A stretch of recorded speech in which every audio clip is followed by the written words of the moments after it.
This video is I'm going to be talking about the ARJO Enterprise 5000 bed. This is classed as the heavy critical care bed and can be found in 313 critical care modules and also the bolt-on 314 module for the wards. Currently there is no light version of this bed and mattress.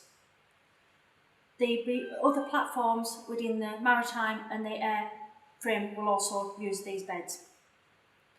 The bed is suitable for patients of 4'8" to 6'6". The weight maximum for the bed is 250 kilograms. Bearing in mind that's 180 kilograms for the patient, and be mindful of accessories can weigh up to 45 kilograms. That includes fluids, infusion pump, syringe drivers and any drain bottles and catheters.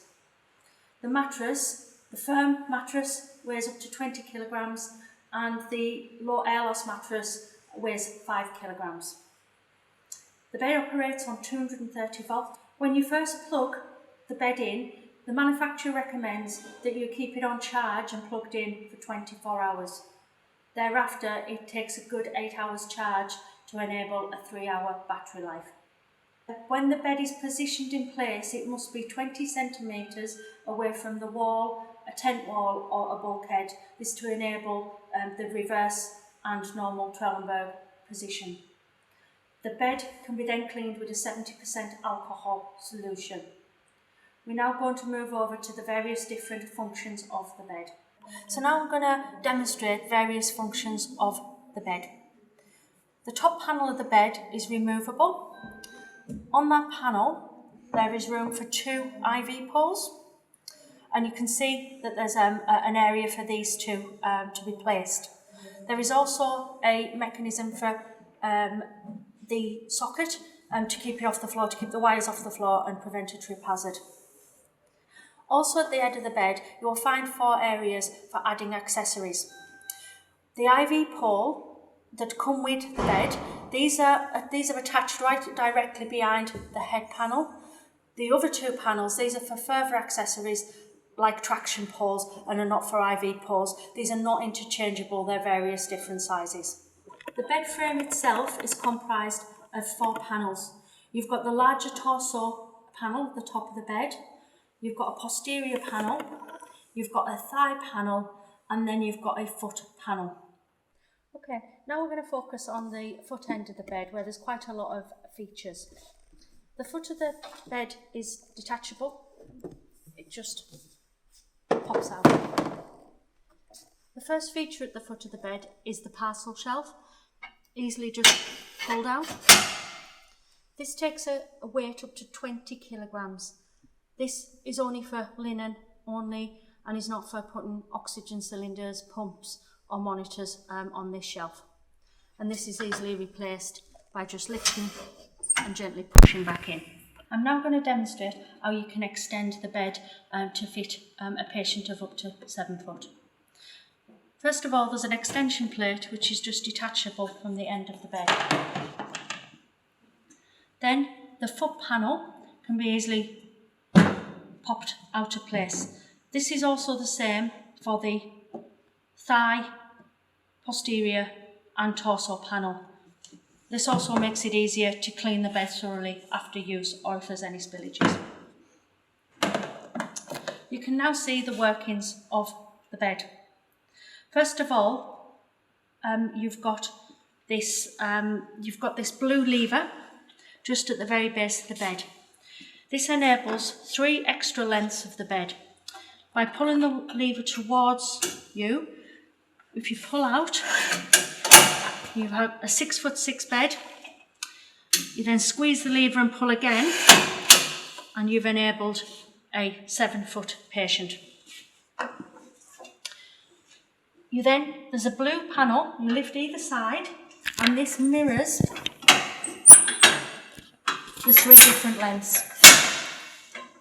Once this is in position, you then need to reattach the foot panel. If you notice on the foot panel there's a ridge in the middle.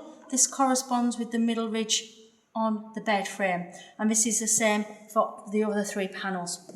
By aligning and then pushing into place, you will hear an audible click, which means it's fixed. Make sure this is fixed before you put the mattress back on the bed.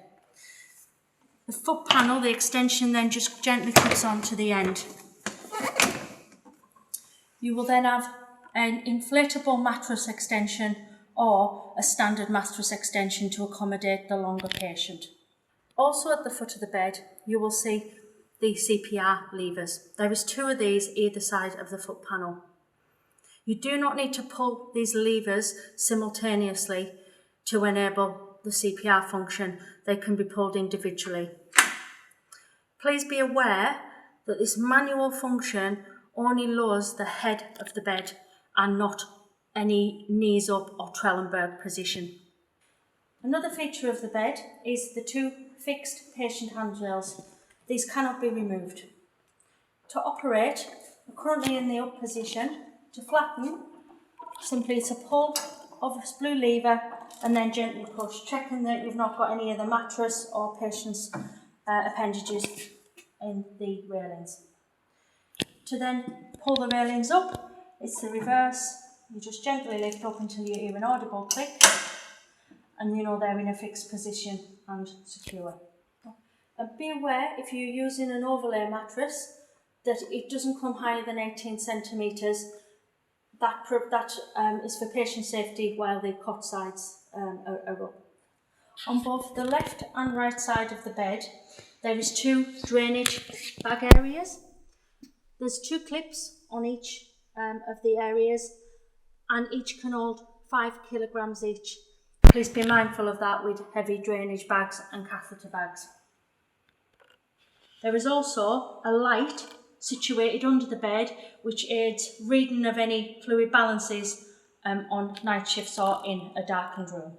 I'm going to demonstrate the lock-in and steering mechanism, which is only at the foot end of the bed. It is not at the head end. At this moment, when the foot pedal is down, the bed is locked. By moving into the middle position, you're on free movement, and by clicking a 3rd step into the raised position, it is on a steer movement. Make sure when the bed is static that it is constantly in a locked position. To operate the bed, there are 2 panels. You've got the smaller patient control panel. This has got a sitting chair position mode, head only mode, and knee raising mode. This should sit within easy reach of the patient. There is also the attendant panel.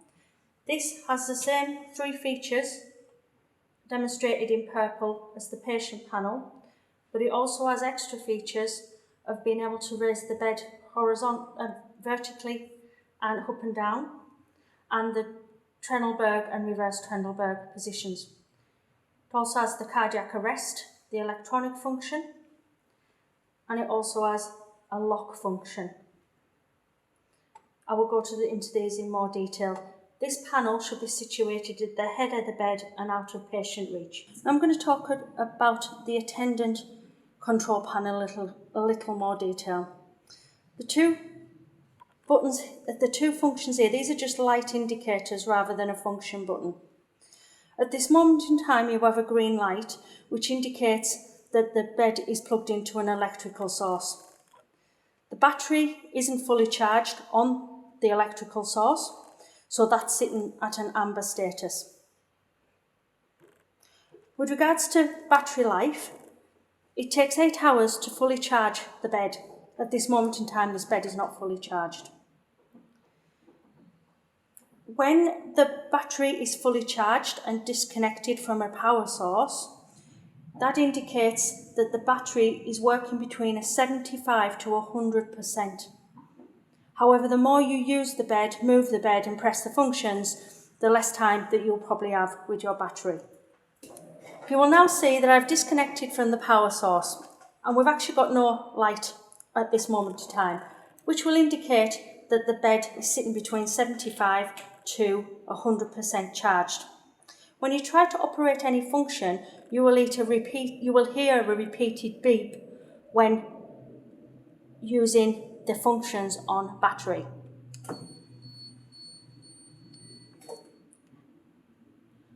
If the battery light goes amber and you have a continuous alarm when moving the panel, that means that the battery life is down to 10 to 75%. If the battery is down to 10%, the light will indicate red here and you will be limited to functions. I just want to issue a bit of a warning note now about using the CPR function. The bed is in a sitting position, and if I pull the CPR lever, you will see that only the head of the bed moves down. If I press the CPR function on the bed, you can see that this not only lowers the bed legs down, the head, it also moves the height of the bed to make CPR easier. If you have not got your battery adequately charged or plugged in, that cardiac button will not work, leaving a patient potentially in a cardiac arrest situation, in a Trelleborg situation, or with their knees in the air. So it's best to be mindful of that when using this function, and try and keep the bed plugged in at all times where reasonably possible. I'm now going to demonstrate the locking of the patient panel. Sometimes you might have a restless or a distressed patient and you need to fix the bed in one position. To do this, there's a little lock function here, and if you press this down for 5 seconds, 1, 2, 3, 4, 5, you can then click out all the functions. At this moment in time, this whole panel is locked. This is the same for the patient panel. To unlock, you must make sure that you press again for a count of 5.